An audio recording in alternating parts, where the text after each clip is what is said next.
So, kamusta po mga ka-Streetwise? Ako po si Takero Miyamoto at welcome po sa aking munting channel. So, mga kababayan, ito lang sinasabi ko. Ngayon, binabaliktad na po ngayon ng mga DDS, especially si Atty. Topacio, yung narrative. Ngayon, na pinapalabas nila ngayon, na si PBBM na po ang pinaka-mastermind ng Pogo. Naniniwala ba kayo doon? Di ba tanga-tanga na lang po maniniwala dito sa sinasabi ni Topacio? Na si Presidente Marcos daw po ang mastermind daw po ng Pogo. At hindi lang po si Topacio may sabi niyan. Pati po yung may ibang mga vlogger. Di ba? Pati si yung Bobo Lokoy. Kala niyo ba yon yung Bobo Lokoy? Ang no? Yung LGBT reject. So ito, tingnan niyo to Napaka-BS nito eh. So tingnan niyo to Ito from Philippine Star ito eh. Kaya lang, may comment si Patrick Lopez. Sabi ni Patrick Lopez, di ba? Okay. Miyamoto, pinag-aaralan na ng Makabayan Black ang... Uy! Magandang content yan. Content natin mamaya yan, Thank you, maraming salamat, no? Makabayan Black pala yung magpa-file ng impeachment kay Sara, no? Hindi pala si Joel Chua. Ito, sabi dito, sa Philippine Star 2 hours ago. Sabi dito, Ferdinand Topacio and Ralph Andara, legal counsel to Cassandra Leong, the alleged cohort of dismissed Bamban Mayor Alice Guo show photos of President Ferdinand Marcos Jr. with Philippine offshore gaming operator owner Rainier Chu during a press conference in Quezon City on Saturday. Di ba? Lupet, di ba? So ngayon, picture na naman ang ebidensya nila. So kahit ako naman mga kababayan, kaya kong gumawa ng kwento regarding sa picture. So ito so ito yung mga picture na pinakalat nila. Okay. So, ayan So, Rainier Chu, Bongbong Marcos. Tatlong picture pala ito. Ayan, tuwan-tuwa si Atty. Topacio, no? So, ito yung una.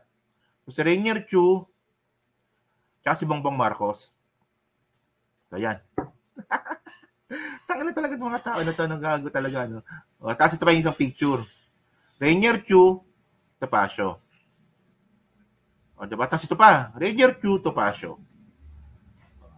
Ayan, di ba? Ito, sino itong isang to? Mukhang bonjing, no? Sino itong isang to? Mukhang bonjing. Ako si bonjing.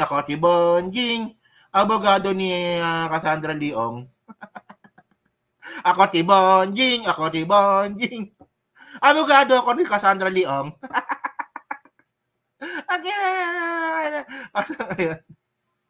Parang bata niya para maging abogada, no? Tuwa lang ako. Ayun, di ba? Tuwa siya.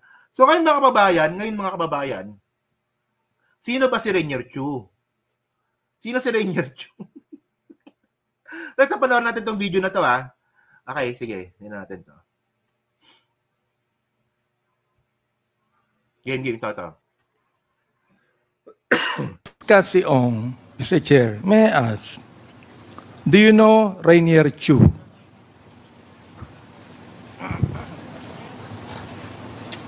Do you know Rainier Chu?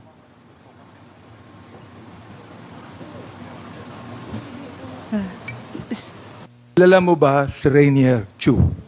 So, hindi siya makasagot. Di ba hindi siya makasagot? Yes or no lang yan, kung kilala mo o siya o hindi.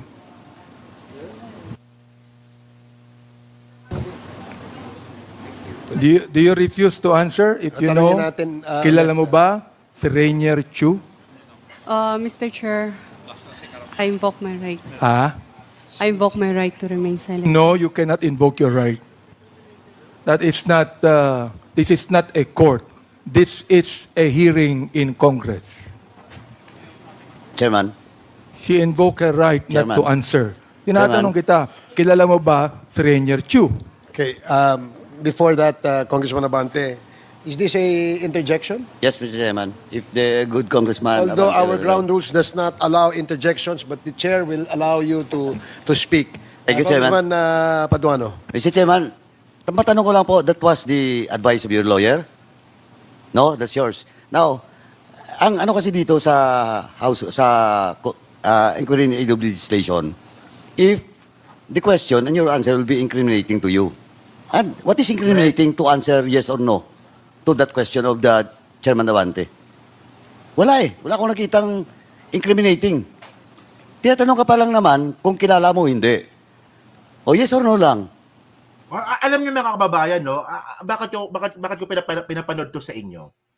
So dito mga ka-Streetways, no? Nung hearing po na yan, katabi po ni Cassandra Leong, yung abogado niya, nakasama din po na Atty. Topacio. Okay. So ngayon, nung tinatanong po dito si Cassandra Leong, kung kilala niya si Rainier Chu, hindi makasagot. Tapos ngayon, bilang maglalabas ngayon si Atty. Topacio, ito si Rainier Chu, kasama ni Bongbong Marcos, para naman tayong ginagago niyan. Diba? Kung talagang kilala niyo si Rainier Chu, dapat nung Senate hearing pa lang, nung congressional hearing pa lang, diba, na-advise na kagad si Cassandra Leong na, sabihin mo rin totoo, kung sino si Rainier Chu. O sabi ni Cassandra Leong dun sa mismong pagkakataon na yun, si Rainier Chu po ay kaibigan po ni Presidente Bongbong Marcos. Nakuha niyo yung point, mga kababayan. Nung tinatanong siya ng mga congressman, ang advice sa kanya ng abogado, huwag ka magsalita. Huwag mong sabihin kung sino si Rainier Chu. Pagkatapos, kinabukasan, biglang magpapakita ng picture si Atty. Topacio, na abogado rin po ni Cassandra Leong. Ito si Rainier Chu, kilala ni Bongbong Marcos yan, kaibigan ni Bongbong Marcos yan. Para naman tayong ginagago niyan. Nakuha niyo yung point ko, mga kababayan? Di ba? Kung nung tinatanong kayo ng congressman, natatakot kayo, bakit ngayon hindi na kayo takot? Di ba nung tinatanong kayo ng congressman kung kilala ba ni Cassandra Leong si Rainier Chu, hindi nyo sinasagot. Tapos kinabukasan, sasabihin nyo, ito si Rainier Chu, kilala ni Bongbong Marcos.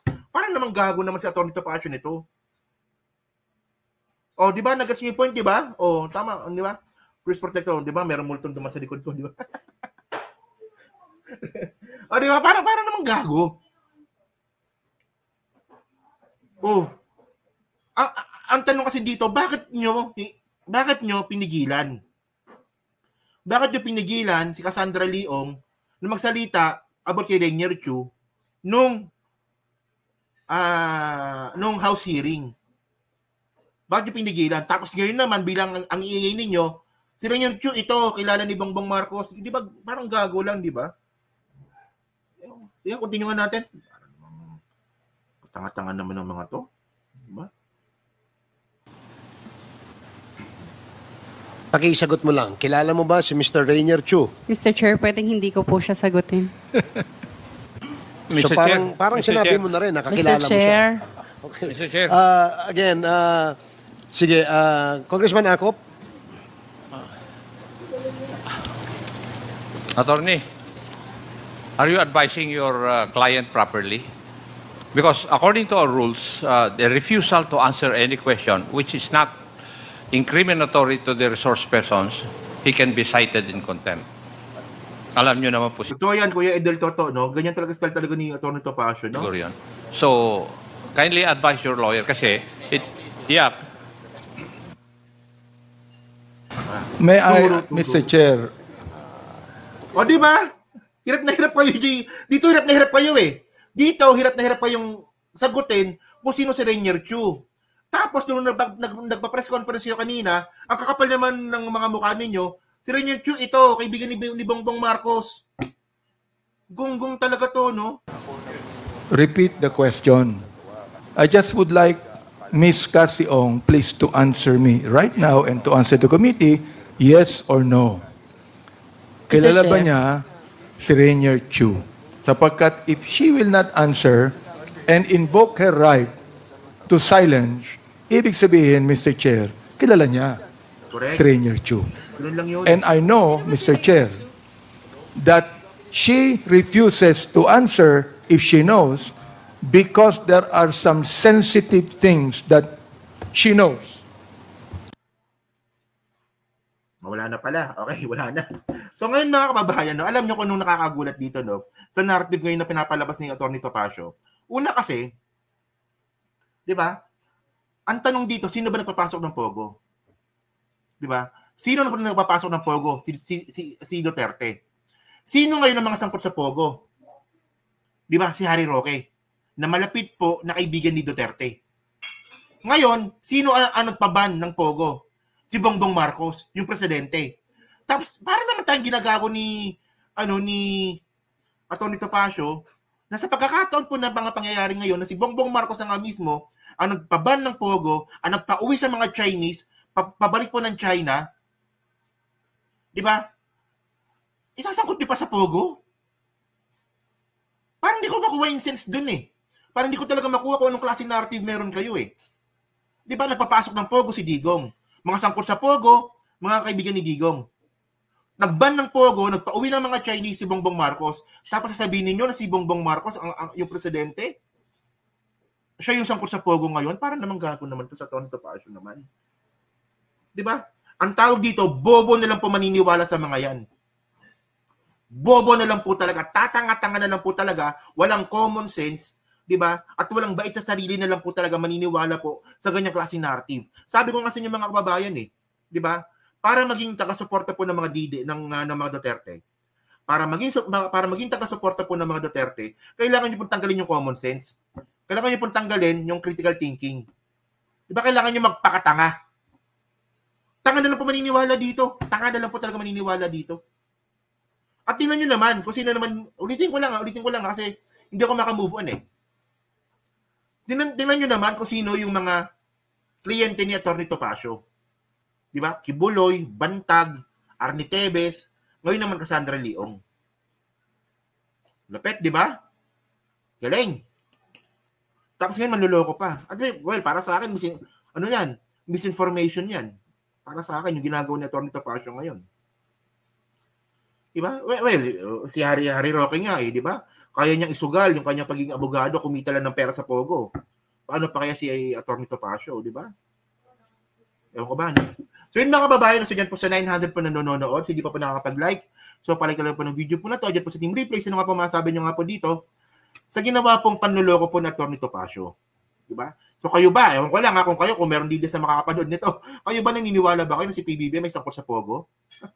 Or talagang ginagago at tinatarantado na lang po talaga ng mga Duterte supporter yung mga ano nila, yung tawag dito, yung base nila, yung community nila. Di ba? Well, trabaho nito Atty. Topacio yan, so bahala siya sa buhay. Niya, no? Okay. So, ito pa mga kababayan, no? Meron pa tayo isang topic dito.